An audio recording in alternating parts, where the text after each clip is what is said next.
దేవుని నామమునకు మహిమ కలుగును గాక. ప్రియ సహోదరి సహోదరులరా, ప్రభు కృపను బట్టి మీరందరూ క్షేమంగా ఉన్నారని తలంచుచున్నాను. ఈ సమయంలో పరిశుద్ధ గ్రంథములో నుండి ఒక లేఖన భాగం మనము చదువుకొని కొద్ది సమయము ధ్యానిద్దాము. మొదటి యోహాను పత్రిక 4వ అధ్యాయము 19వ వచనం చదువుదాము. ఆయనే మొదట మనలను ప్రేమించెను గనుక మనము ప్రేమించుచున్నాము. దేవునికి స్తోత్రం. చదవబడిన వాక్య భాగంలో దేవుడు మనలను ముందుగా ప్రేమించారు అని అపోస్తలుడు యోహాను సెలవిస్తున్నాడు.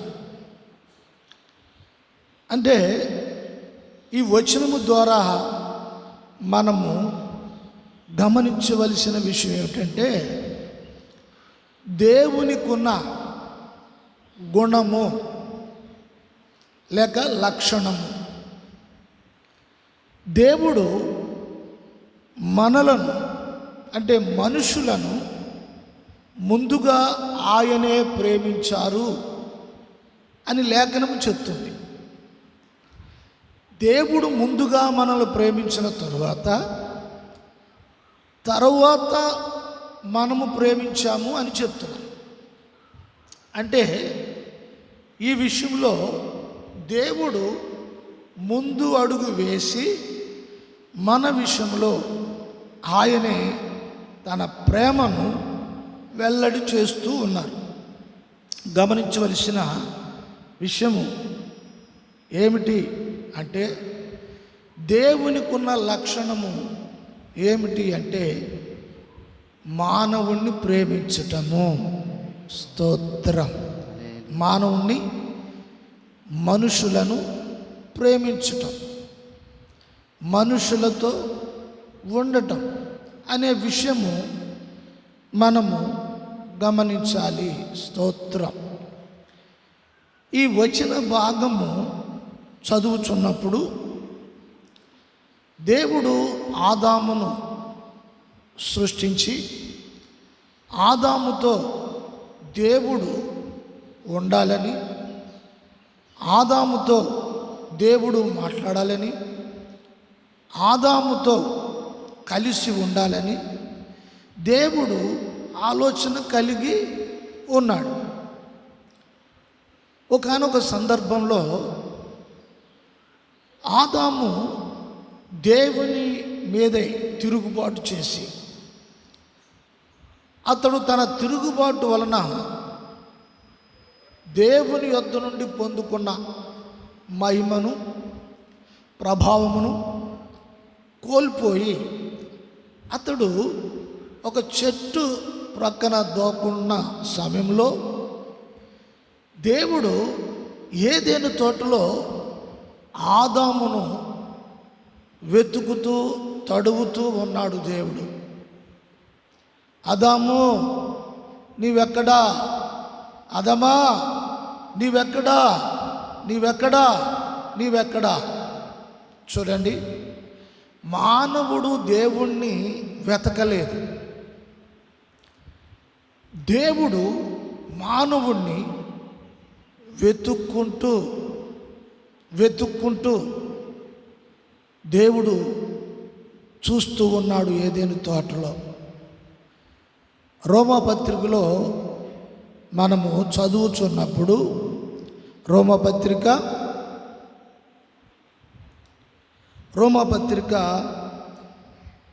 3వ అధ్యాయము 11వ వచనం, నీతిమంతుడు లేడు, ఒక్కడునూ లేడు, గ్రహించువాడెవడునూ లేడు, దేవుణ్ణి వెతుకువాడెవడునూ లేడు. చూడండి, అపోస్తలుడు పౌలు అంటూ ఉన్నారు, దేవుణ్ణి వెతకువారు లేరు అని లేఖనము తెలియచేస్తుంది. దేవుణ్ణి ఎవ్వరూ వెతకలేదట. మరి ఎవరు వెతికారు? దేవుడే మనుషుల్ని వెతుక్కుంటూ వచ్చారు. మనుషుల్ని వెతుక్కుంటూ వచ్చారు. దేవుడు మనుషుల్ని వెతుకుతూ వెతుకుతూ వెతుకుతూ వచ్చారు. వాక్య భాగంలో మనం చదువుతున్నప్పుడు ఈ లోకములో మానవుల్ని వెతుక్కుంటూ దేవుడే భూమి మీదకి వచ్చారు. ఎలా వచ్చారు? ఆయన శరీరధారి అయ్యి, యోహాను సువార్త 1:14లో శరీరధారి అయ్యి దేవుడు ఆయన తడువులాడుకుంటూ వచ్చారు. దేవుడు దేవుడుగా రాలేదు, కానీ దేవుడు మనుషుల్ని తడువుకుంటూ, మనుషుల్ని వెతుక్కుంటూ, మనుషునిగా లేక శరీరధారి అయ్యి మన మధ్యలో ఆయన సంచారము చేస్తూ ఉన్నారు. ఆయన్ని ఎవరు కూడా గుర్తుపట్టలేదు. ఆయన్ని ఎవరు కూడా ఈయన దేవుడని, ఈయన ప్రభు అని ఎవరు గ్రహించలేదు. ఆయన ఎవరు గ్రహించలేదని ఆయనే చెప్తున్నారు. దేవుడు మనుషులకు ఆయనే ప్రత్యక్షపరుచుకున్నాడు. ఆయనే దేవుడు మనుషులకు పరిచయం చేసుకున్నాడు. ఎందుచేతంటే దేవుడు పరిశుద్ధుడు. దేవుని వద్దకు ఏ మనుషుడు వెళ్ళలేడు. లోకంలో మనం చూస్తూ ఉంటాం, మేము దేవుని దగ్గరికి వెళ్ళాము, దేవుని కలుసుకున్నాము, దేవుని చేత దీవించబడ్డాము అని మనుషులు చెప్తూ ఉంటారు. నేను అక్కడికి వెళ్ళాను, ఇక్కడికి వెళ్ళాను అని చెప్తూ ఉంటారు. అయితే పరిశుద్ధ వేద గ్రంథము ఈరోజు తెలియజేస్తున్న సంగతి ఏమిటంటే, దేవుడే మనుషుల్ని తడువుకుంటూ, మనుషుల్ని వెతుక్కుంటూ, శరీరము ధరించుకుని దేవుడు, మహిమా ప్రభావంలో ఉన్న దేవుడు, మహిమోన్నతుడైన దేవుడు, అత్యున్నతమైన సర్వోన్నతుడైన దేవుడు, పరిశుద్ధుడైన దేవుడు శరీరము ధరించుకొని మనుషుల మధ్యలో మనుషుడుగా సంచారము చేశారు. మనుషుల మధ్యలో మనుషుడుగా సంచారం చేశారు. ఆయన బయలుపరుచుకున్నారు. దేవునికి స్తోత్రము కలుగును గాక. ఆయనలో ఎంత ప్రేమ ఉంది, ఆయనలో ఎంత ఔన్నత్యం ఉంది. దేవునికి మహిమ కలుగును గాక. దేవుడు ఏమిటండి, మనుషుల్ని తడుకోవడం ఏమిటి అనేది ఆ ప్రక్రియ చాలా ఊహాతీతము. మనుషులు ఊహించడానికి కూడా అది అందదు. కారణం ఏంటంటే దేవుడు సర్వశక్తి కలిగిన దేవుడు, పాపి అయిన పాపభూషిష్టమైన ఆ కొట్టిమిట్లాడుతున్న మనుషుల్ని వెతుక్కుంటూ రావలసిన అవసరము దేవునికి ఏముంది గమనించాలి. దేవునికి ఉంది. ఎందుచేతంటే ఆయన మనుషులతో ఉండాలని ఆశ కలిగిన వాడు.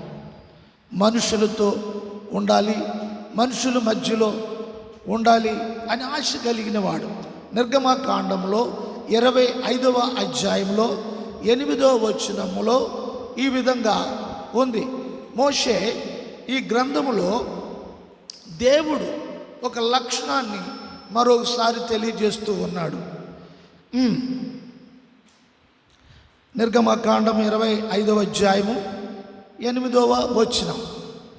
నేను వారిలో నివసించినట్లు వారు నాకు పరిశుద్ధ స్థలమును నిర్మింపవలెను. నేను నీకు కనపరచు విధముగా. చాలు, దేవునికి స్తోత్రం. చూడండి, మోషేతో దేవుడు మాట్లాడుచున్నాడు. నేను మీ మధ్యలో సంచారము చేయనట్లు, మీ మధ్యలో నివాసము చేయనట్లు నాకు ఒక పరిశుద్ధ స్థలమును నిర్మించాలి.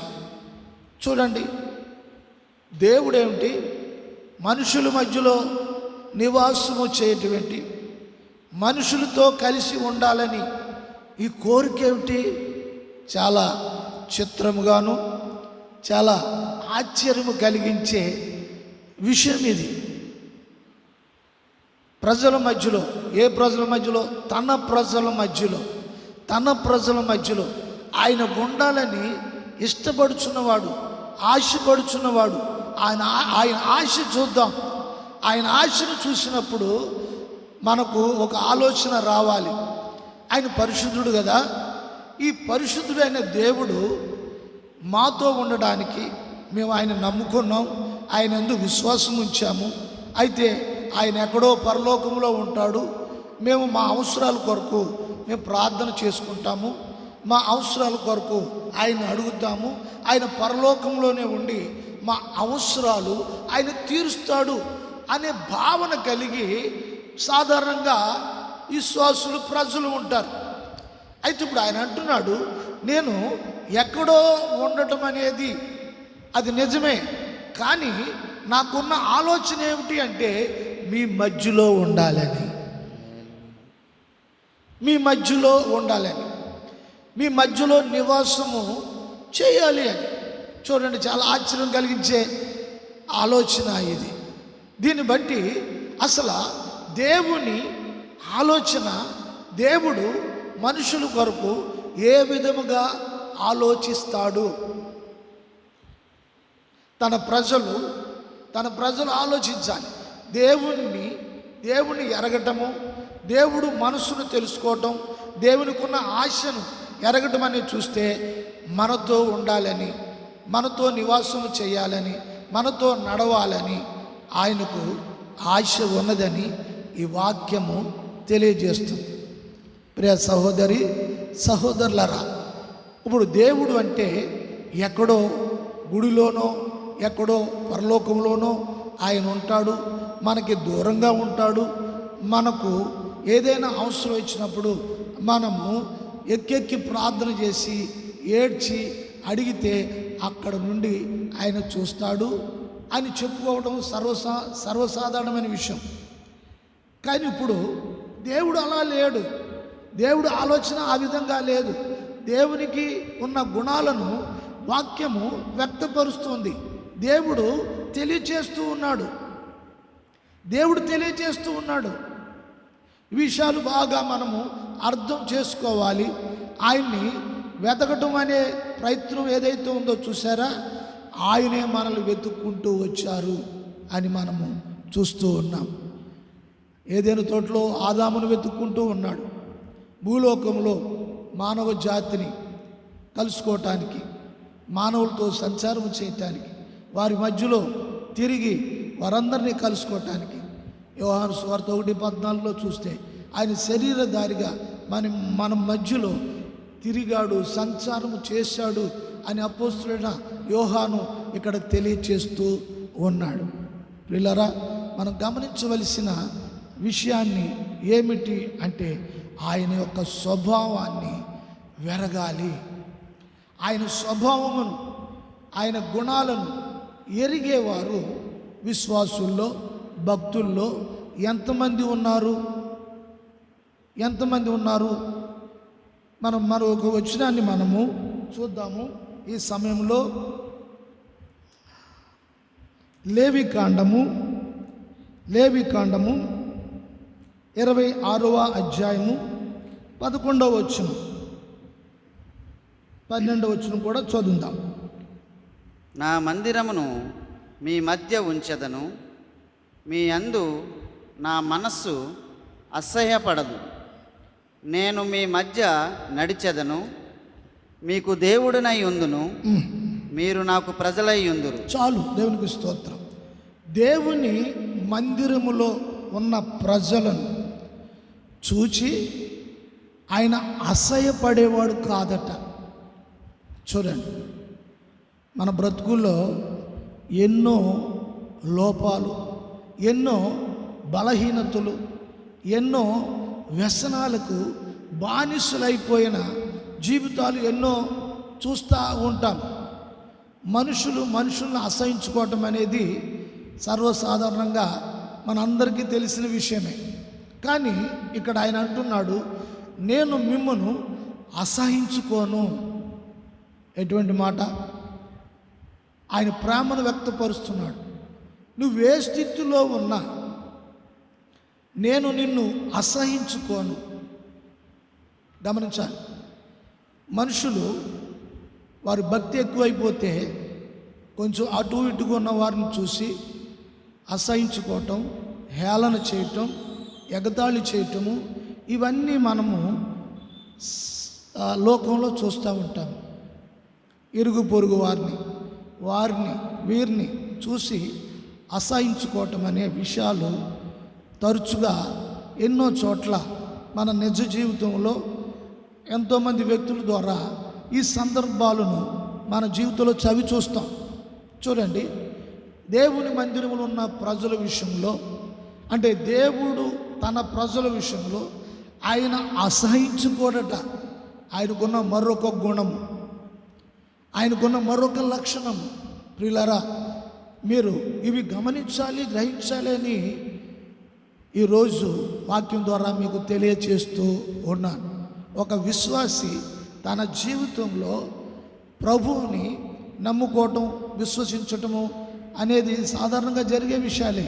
కానీ నీవు విశ్వసించిన నీ ప్రభు, ఆయన గుణగణాలు, ఆయన మనస్సు, అది ఎంతవరకు నువ్వు ఎరిగి ఉన్నావు అనేదే ఇక్కడ ప్రభు వాక్యం ముఖ్యముగా చెప్తుంది. ఆయన మందిరంలో ఉన్న వారిని అసహించుకోడట. ఆయన 12వ వచనంలో చెప్పబడుచున్నది, లేవికాండము 26:12 వచనం. నేను మీ మధ్య నడిచెదను. చూడండి, ఆయన తన ప్రజలతో నడుస్తారు అట. నువ్వు ఒంటరి దానివని, ఒంటరి వాడివని భయపడవలసిన అవసరం లేదు. ఎటువంటి పరిస్థితుల్లో కూడా నాకు ఎవరు తోడు లేరు, నన్ను బలపరిచేవారు, నా ముందు కానీ నా వెనుక కానీ నడిపించేవారు నాకు ఎవ్వరూ లేరు అని నీవు అనుకోవలసిన అవసరం లేదు. ఆయన నీతో నడుస్తారట. ఎంత గొప్ప మాట ఇది! ఎంత మనసులో ఎంత ధైర్యాన్ని ఇచ్చే మాట. మనుషుడితో వస్తారు, లేకపోతే ఒక భక్తుడితో వస్తారు, లేకపోతే నీతోటి ఒక ప్రవక్త వస్తారు అని దేవుడు చెప్పట్లేదు. ఆయనే నీతో నడుస్తారు. ఫాలో, ఆయన నీతో నడుస్తానని చెప్తున్నారు. ఆయన నీతో నడుస్తూ మీకు దేవుడినై మాత్రమే నేను దేవుడినై ఉంటాను. కారణం ఏంటంటే నీవు నా ప్రజలు. తన ప్రజలతో దేవుడు ఉంటాడు, అంతే ఆ మాట. ఈ రోజున చాలామంది జీవితాల్లో దేవుడు తప్పించి అందరూ ఉంటున్నారు, అన్నీ ఉంటున్నాయి, కానీ వారితో దేవుడు ఉన్నాడా లేడా అనే విషయము ఫరక్ లేకుండా ఉన్నారు జనం ఈ రోజున. ప్రియ సహోదరులారా, నీతో ఉన్నది ఎవరైనప్పటికీ నీతో నీ ప్రభువు, నీ దేవుడు నీతో ఉన్నాడా?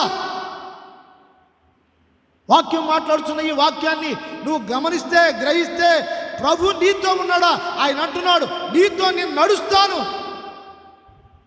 తన ప్రజలతో ఆయన ఉంటాడు. అంతేకాదు, ఆ ప్రజలను చూసి అసహించుకునేవాడు కాదు, వారు తోడుగా ఉండి నడిచేవాడై ఉన్నాడు.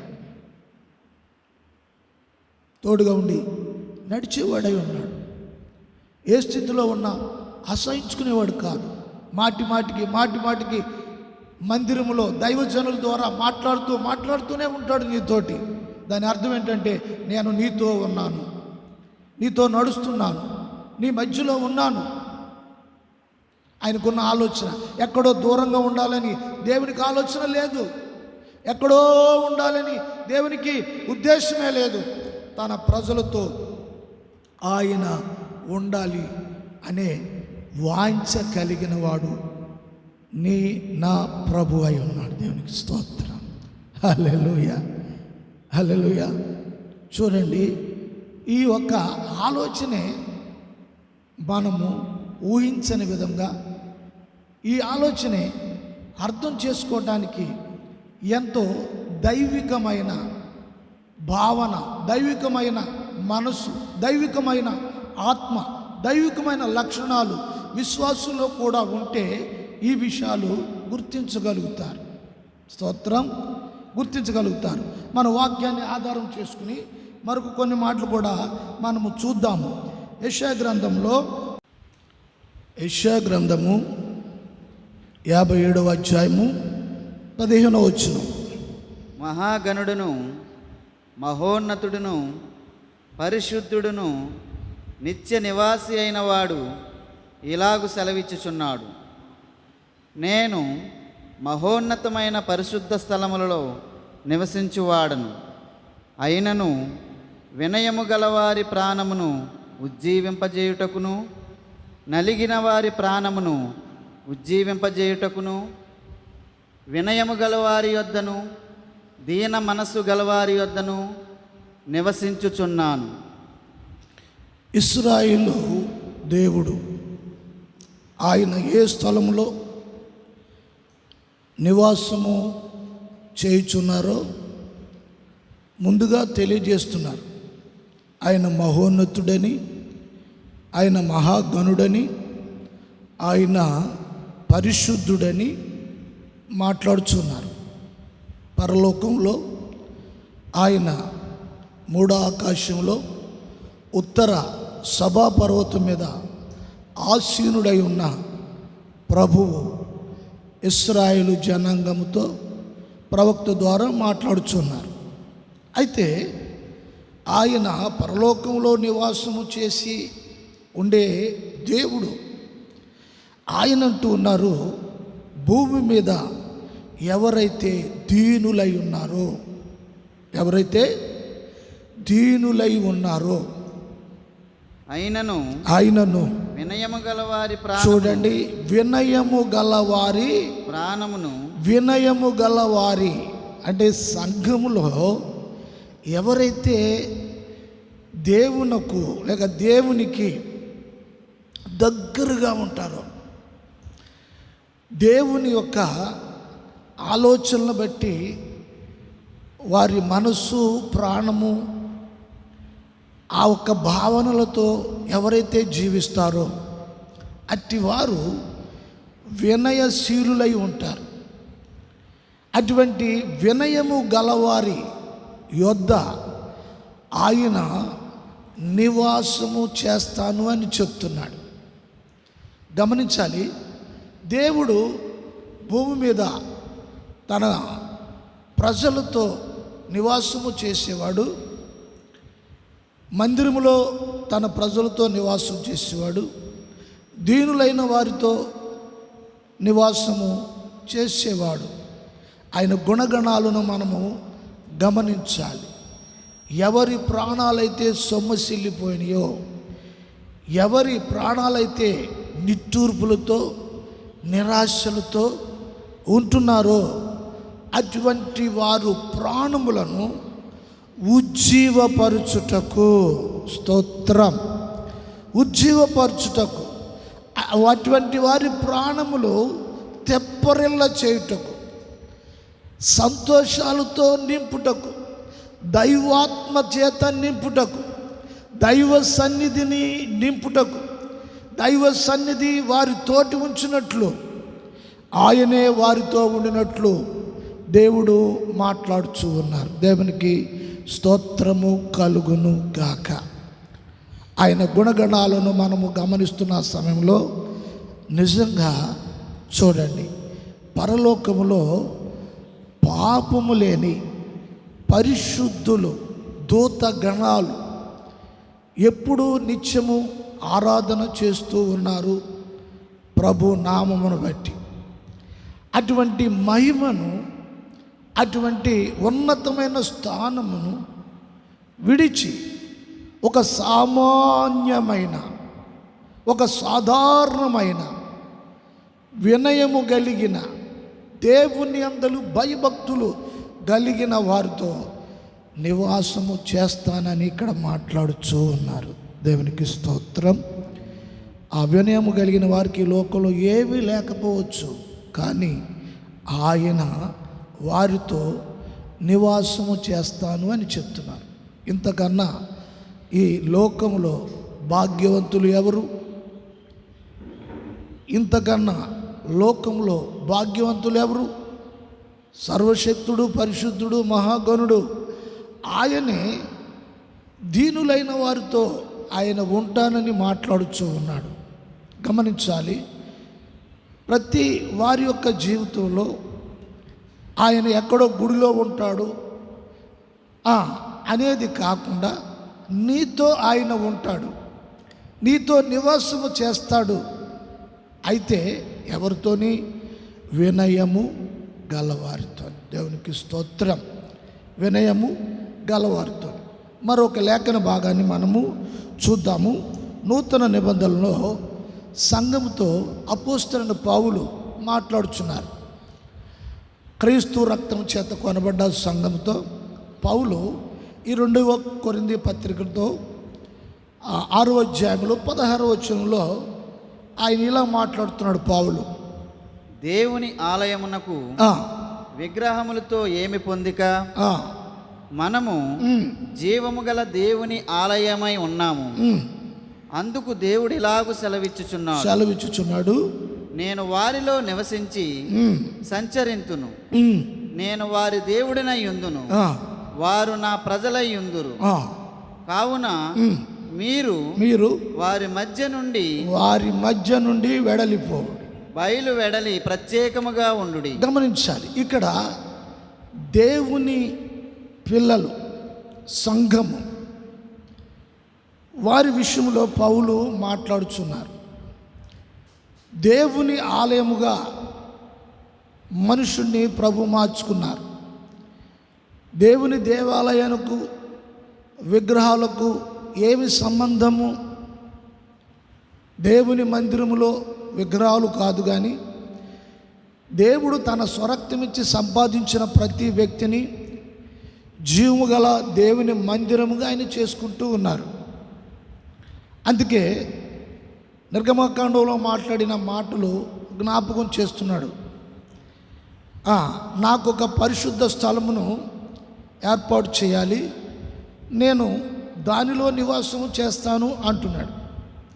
అంటే దేవుడు తన స్వరక్తం ఇచ్చి ఒక పాపిని పరిశుద్ధపరుచుకుని సొత్తుగా చేసుకుని ఆ వ్యక్తినే ఆయన మందిరముగా మలుచుకున్నాడు. ఆయనే ఆ మనుషుల్లో నివాసము చేస్తూ ఉన్నాడు. దేవునికి స్తోత్రం. ఇక్కడ దేవుని ఉద్దేశం ఏమిటంటే మనుషులకు దూరముగా ఉండాలని కాదు. దేవుడు మొత్తం మీద మనుషులలో ఆయన ఒక ఉద్దేశము కలిగి వెతుకుతూ ఉన్నాడు. ఆయన ఉద్దేశం ఏమిటి? మనుషులందరూ కూడా ఆయన గూర్చి ఒక అవగాహనలోనికి రావాలి, ఒక గ్రహింపులోనికి రావాలి. సహోదరుడా, సహోదరి, బైబిల్ చదువుచున్న నీవు, మందిరానికి వెళ్ళుచున్న నీవు, పరిచర్య ఆసక్తి కలిగిన నీవు, పరిచర్య చేస్తున్న నీవు, విశ్వాసంతో ఉన్న నీవు, రక్షణ పొందిన నీవు, అయితే నీ ప్రభుని గురించి ఎంతవరకు నీవు అవగాహన కలిగి ఉన్నావు? మందిరానికి విగ్రహాలకును ఏమి పోలిక ఉన్నది? చూడండి, ఈ తాత్పర్యము విశ్వాసులు గమనించాలి. దేవుణ్ణి మందిరములో పెట్టి, దేవుని మందిరములో ఉంచి, మనుషులు బయట వారికి నచ్చినట్టుగా ఉండడానికి అనేది కాకుండా మనుషులలోనే ఆయన ఉండాలి అని ఆలోచన ఆయన కలిగి ఉన్నారు. ఇది ఎంతమందికి గ్రహించగలుగుతున్నారు? ఎంతమంది అర్థం చేసుకుంటున్నారు?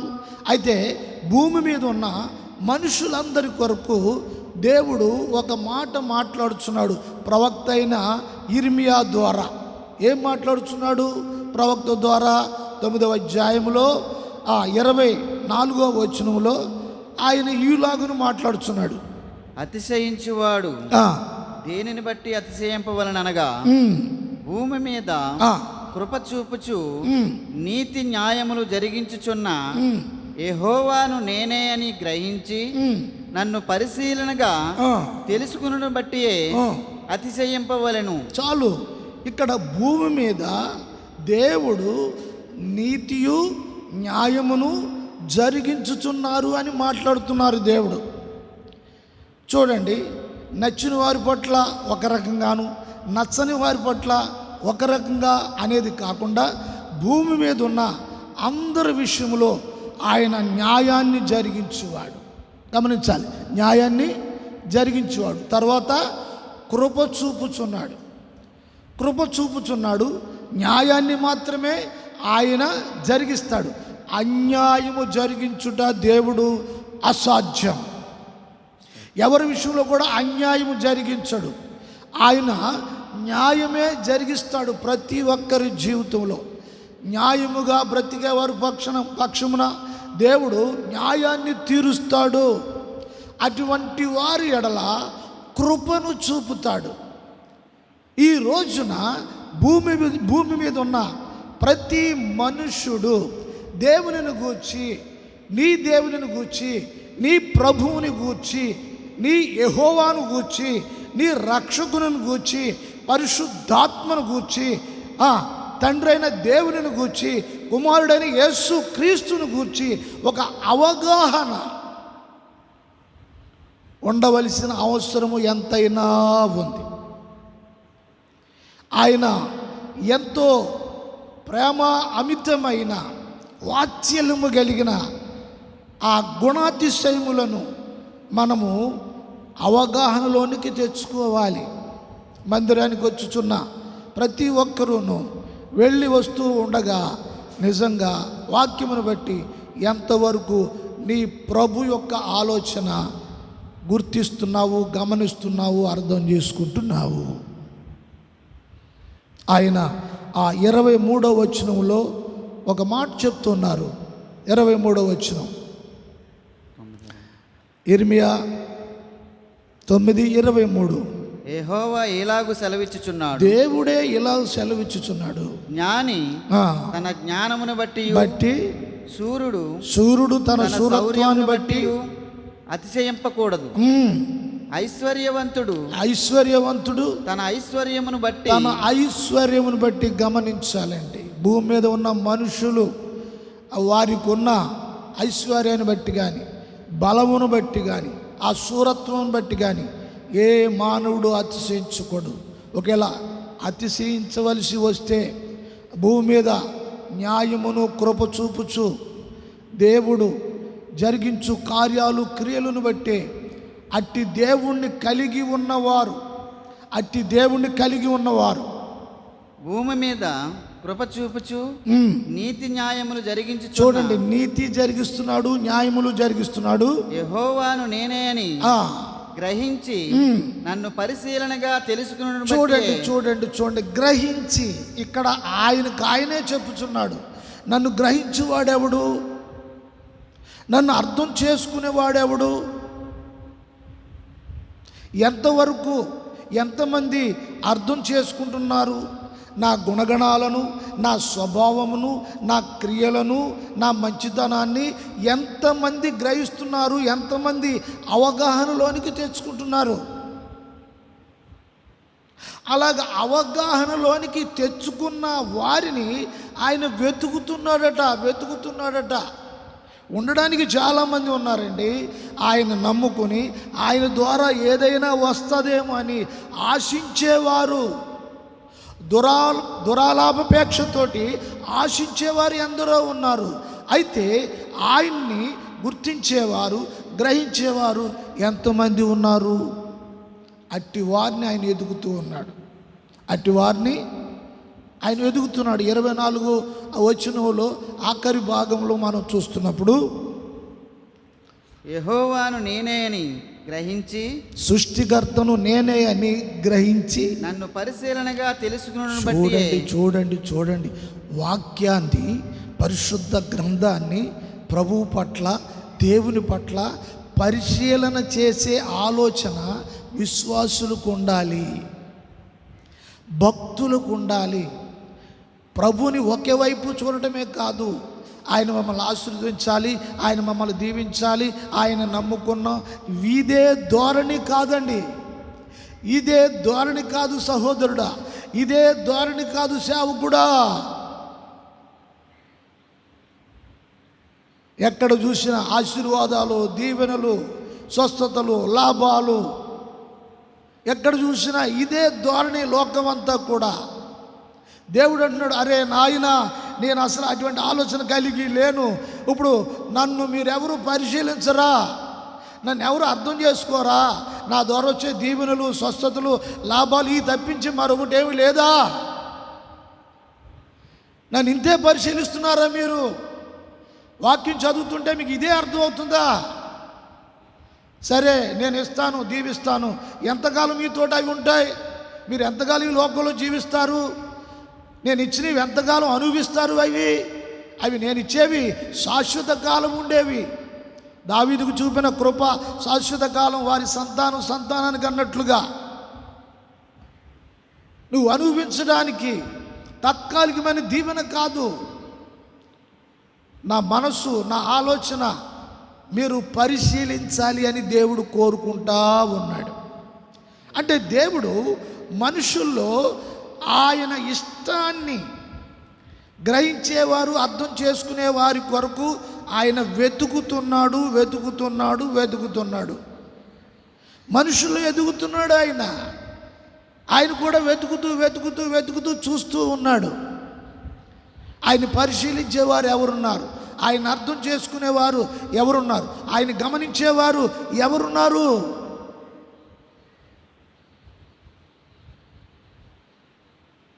దీన్ని బట్టి మన వాక్యంలోంచి అర్థం చేసుకుంటే, ఆయన ఒక కన్యకైన పెళ్లి కుమార్తె కొరకు ఆయన ఎదురు చూస్తూ ఉన్నారు. స్తోత్రం. ఆయన అర్థం చేసుకునేవారు, ఆయన్ని పరిశీలించేవారు ఎవరు అంటే, ఆయన హృదయంలో ఉన్న ఆలోచన భూమి మీద ఒక పెళ్లి కుమార్తెను ఆయన వెతుకుతూ ఉన్నారు.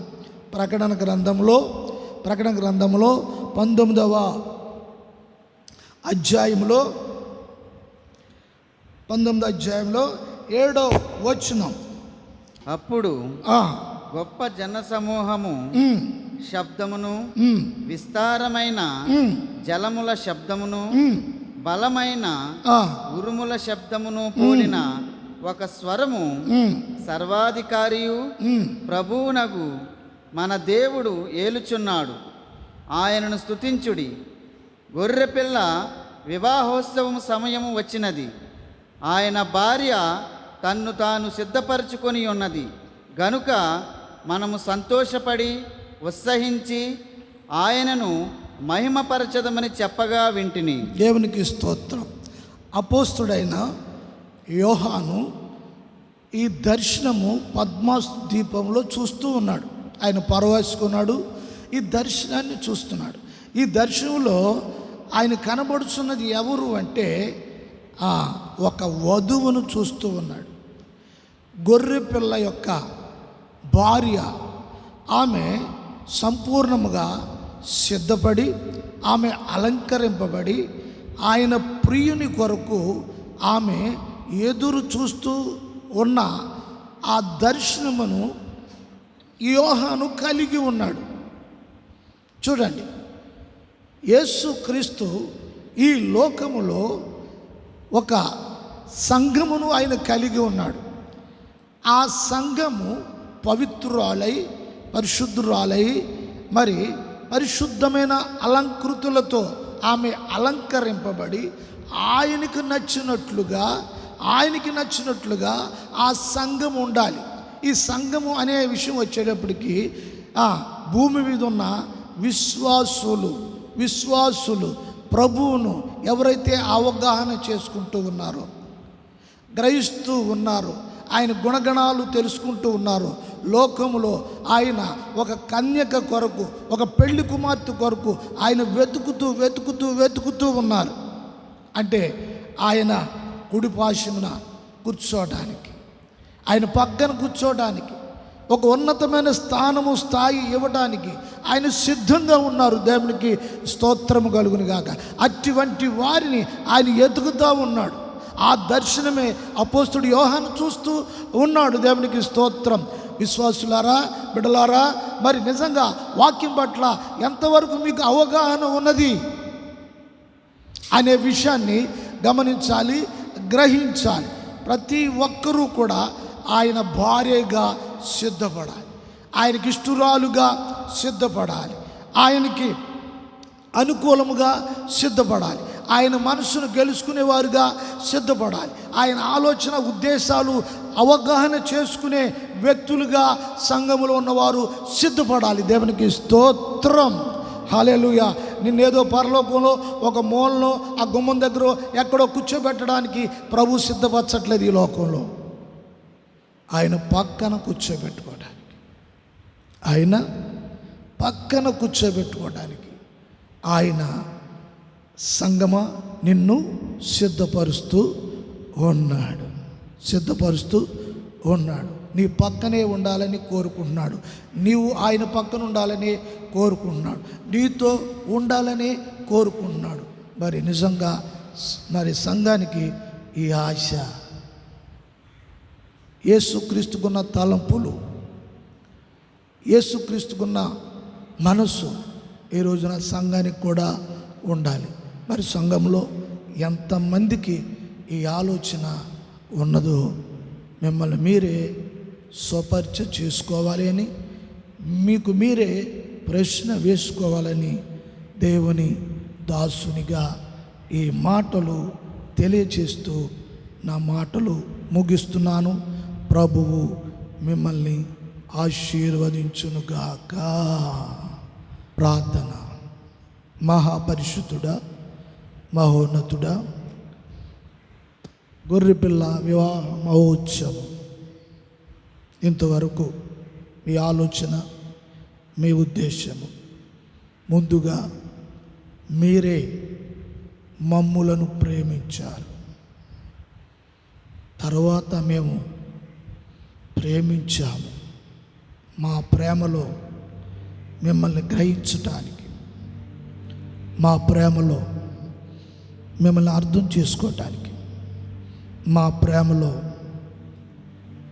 మీ హృదయ తలంపులను ఎరగటానికి, పరిశుద్ధాత్మ సహాయము ద్వారా మీ ఉద్దేశాలను మేము తెలుసుకోవటానికి మీరు గొప్ప సదుపాయం ఈ కృపా కాలంలో సంఘం అనబడే మాకు మీరు అనుగ్రహించిన ధారాళమైన కృపను బట్టి స్తోత్రాలు, వందనాలు చెల్లిస్తున్నాం.